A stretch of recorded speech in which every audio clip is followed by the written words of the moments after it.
I'm thrilled to introduce this afternoon's keynote conversation with Morgan Flatley, a good friend and the Chief Marketing and Digital Customer Experience Officer for McDonald's in the United States. Morgan, thank you and welcome. Thanks, Michael. It's great to be here with you. I just can't wait till we're actually doing it in person someday soon.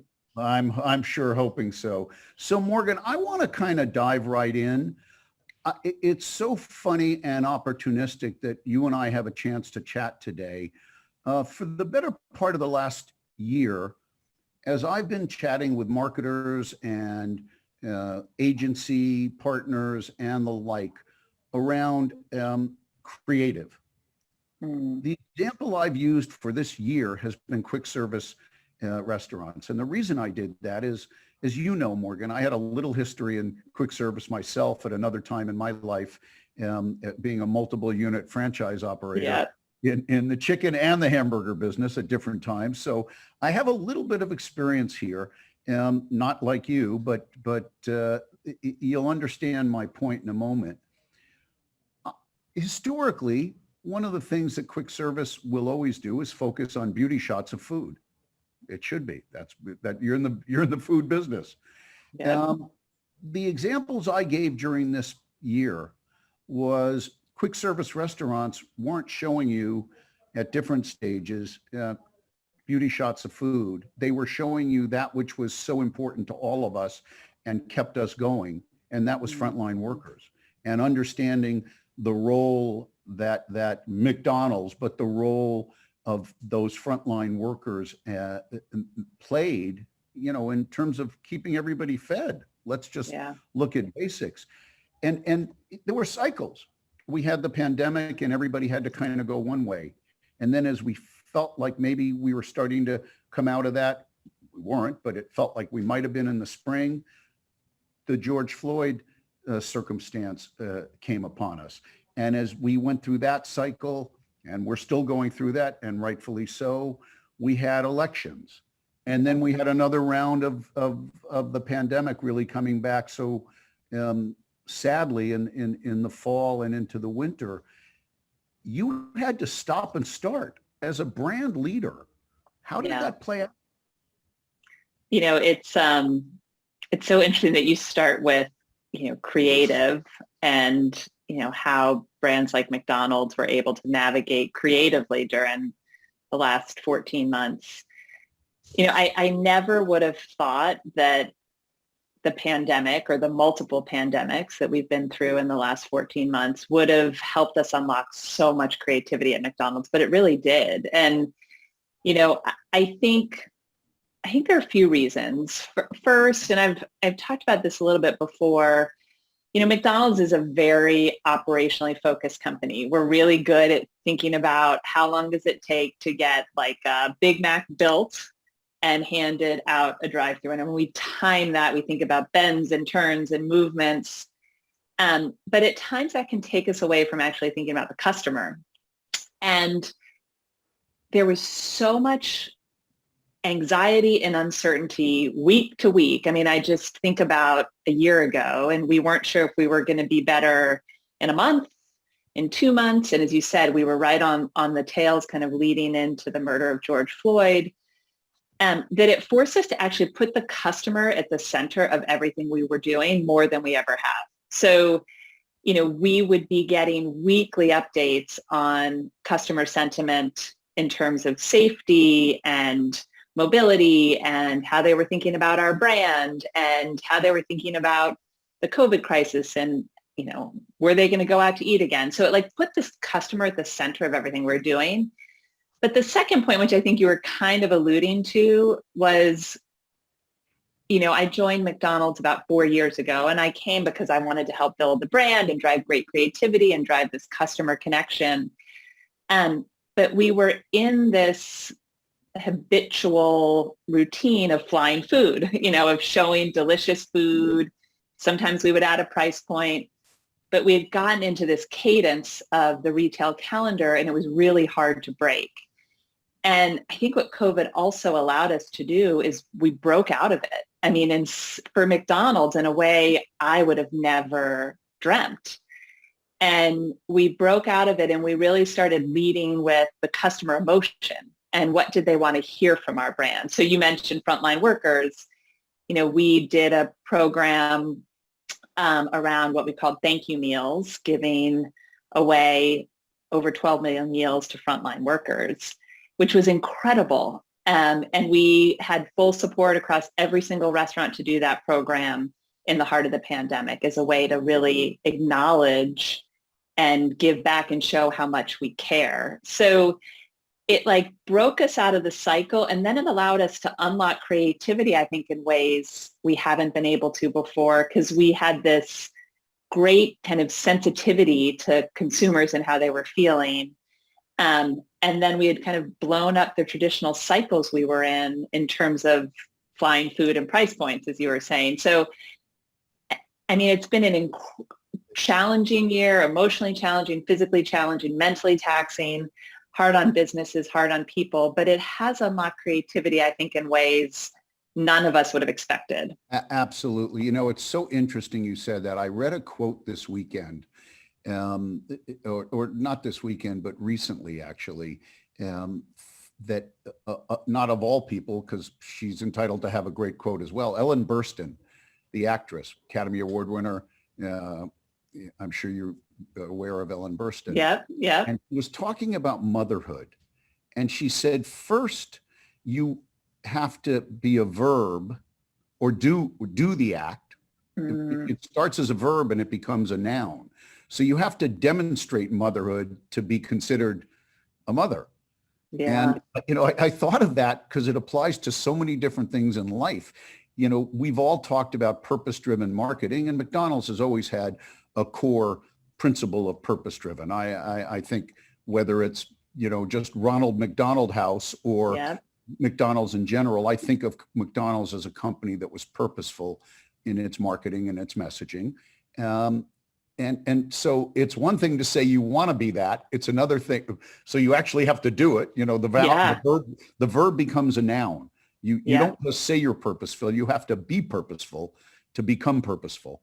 And I just found that such an interesting, as an English major, I found it so interesting to think of life in that way. First you're a verb, then you're a noun, because you have to actually do the act.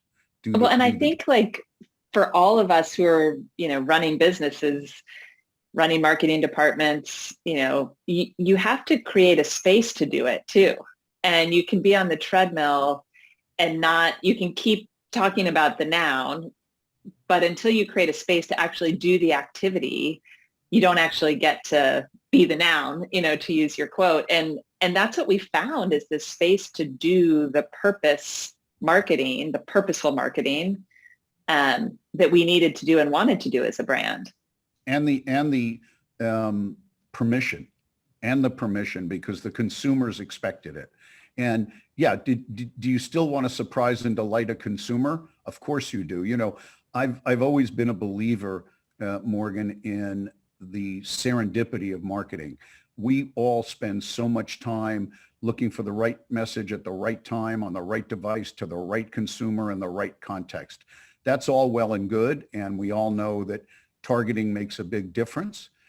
But I also believe in marketing, there is that call and that need for serendipity. You need to surprise and delight somebody. If you're an auto manufacturer, do you only want to get the person when they're in market for a car? Or if you're in the quick service restaurant business, do you only want to get somebody when they're hungry? Or do you want to get somebody when you kind of want them to get hungry? And it's that same thing. So you still have to surprise and delight. And, I know you as an individual and as a professional have passion around brands. That's when you and I first met, that came very clear to me. And, I guess the opportunity to look at it through a different lens is been a blessing on some level. And of course, the trials and tribulations we all went through weren't a blessing. But if you can look at life in that old bucket of other than that, how was the play? If we can put all the bad stuff into the other than that bucket and look at the play, there have been some silver linings for everybody in what we've experienced this year. Certainly in storytelling and the need to, double down and sort of double click on your storytelling capabilities, which leads me to the next question. Obviously, you as a professional and McDonald's as one of the world's most formidable brands is known for storytelling and storytelling across channels. You've adopted and adapted your marketing in meaningful ways. We're here to talk about one aspect of marketing, which is out of home. And, it's certainly an area that went through some transition. I know so many people were doubling down on out of home marketing and then realized, well, that's great, except for this period of time, not many people were out of their home. So on the one hand, the good news, on the other hand, the not so good news of people not being out of home, but now we're seeing that change. How do you think of out of home as a dynamic channel that also relates to what you do on digital and television and, across these various channels? I mean, it's such an interesting question, especially as I think about where the world is going as people are coming back out. I mean, this goes to the discussion we were having. We got to kind of keep a pulse on where people are and where they're going. And I certainly think people are getting out, and the ability to capture them in those moments when they're out of their homes now is going to become even more pronounced. But for McDonald's, I mean, out of home has always played a really important role for us. And I think, and then I'll talk a little bit about how we're even becoming, I think, more dynamic and curious about it. But just because of the scale of our brand, so, 14,000 restaurants across the U.S., and the fact that we're pretty much an impulse purchase. Are they going to pull into McDonald's, or they're going to pull in someplace else to get their lunch? Well, wait a minute. I need to stop you. I do dream about certain aspects on the menu, French fries being I was good. You have to dream about those French fries. It's not just totally spur of the moment. I plan for that, but go ahead. I didn't mean to interrupt. Go ahead. I love it.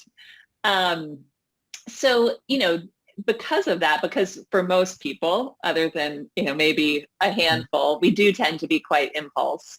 And so out of home offers this opportunity to really hit someone at the moment to get them to actually turn into McDonald's. And so it has always played a really important role in our portfolio, because we feel, those moments as you're going down the highway, reminding someone of McDonald's, reminding someone of our delicious fries, reminding someone of, Big Mac and where they need to go to get one just helps to kind of trigger that moment of purchase. So, that will always be an important part. But what we're starting to think about more and more is how it can also connect into critical campaigns we're doing. So we just in February, end of February, early March, launched a new chicken sandwich, our crispy chicken sandwich, which hopefully you've tried, Michael, with your fries. Okay, good. I have. And we used out of home nationally as a critical vehicle to just, again, build that kind of awareness and craveability for one of our new menu items. We had, I think, 11,000 out of home postings across the country, really blanketed the country. So, we're thinking about it both just that everyday kind of reminder of McDonald's and where to go, and then how do we reinforce kind of new menu items, kind of new moments, kind of trigger that craveability for something that's new.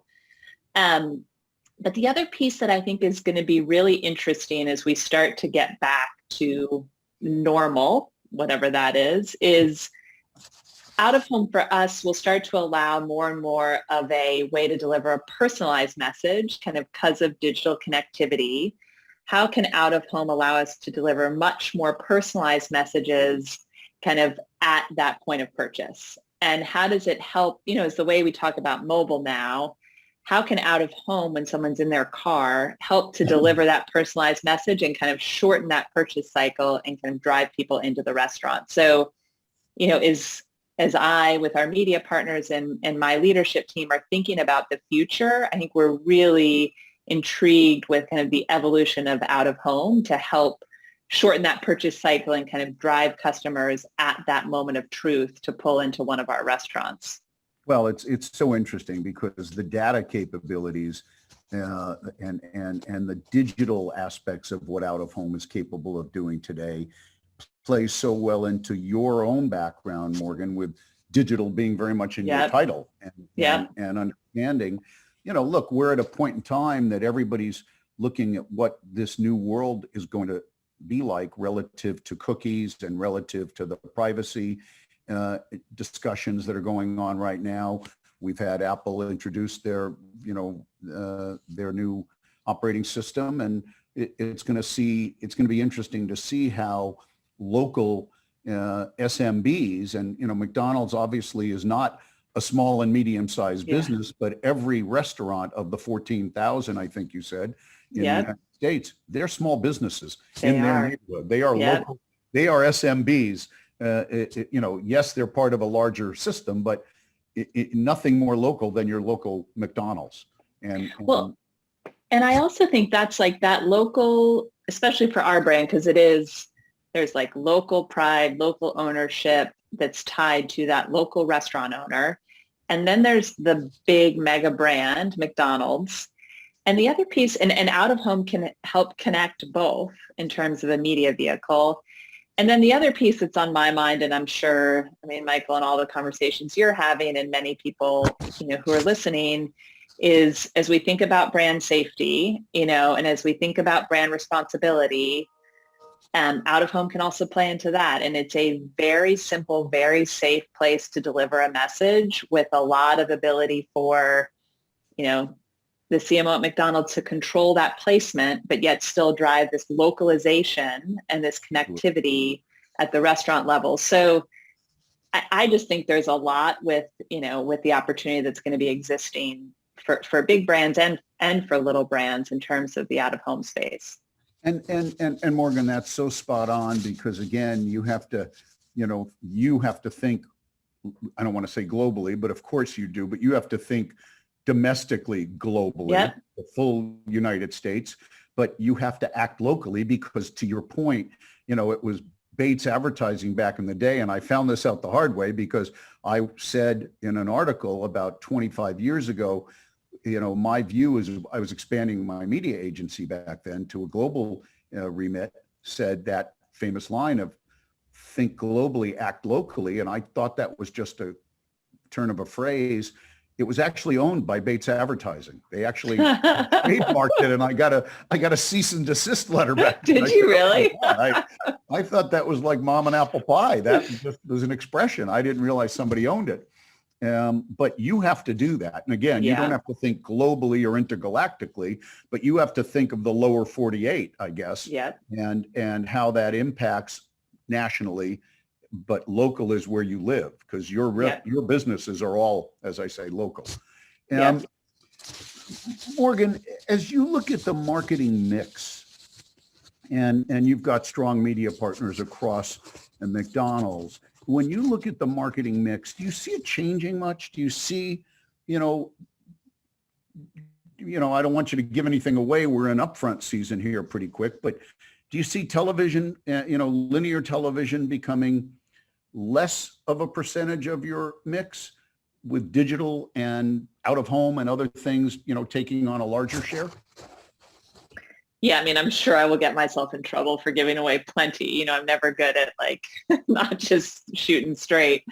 But so, the short answer is yes, everything is changing dramatically. And, I'm not as close to all the numbers in terms of the upfront, but I do have enough information to be dangerous that our mix is going to change dramatically because of the way, we've talked about this in lots of ways. Customer habits have just changed in the last year and been accelerated, and how they are interacting with brands, where they are willing to receive messages, where they're watching content, that's all changed. And again, going back to this, this discussion, so I think out of home is going to be super interesting, because as people come out, it's funny, I had a conversation with someone else who's speaking at the conference.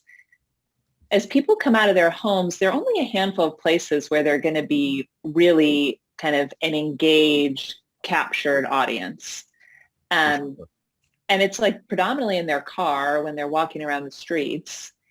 And, that's what I keep thinking. Where are the channels that we can connect with them there and deliver these messages, again, to help influence, nudge, guide their purchase decisions where they're actually receptive to them? And I think we're seeing and learning that there are lots of channels where they're not receptive to them anymore.